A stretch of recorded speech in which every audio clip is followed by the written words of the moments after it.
السلام علیکم ورحمۃ اللہ وبرکاتہ۔ بسم اللہ الرحمن الرحیم۔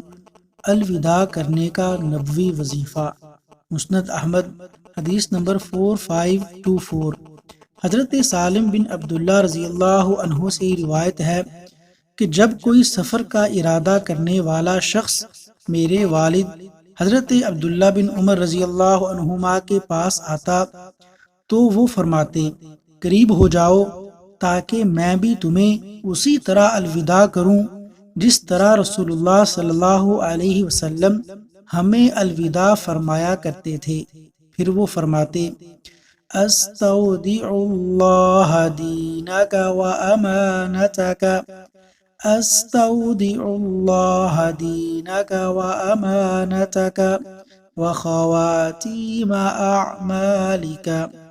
بلا شبہ لقمان حکیم کہا کرتے تھے، یقیناً جب کوئی چیز اللہ تعالیٰ کے سپرد کر دی جاتی ہے تو وہ اس کی حفاظت فرماتے ہیں۔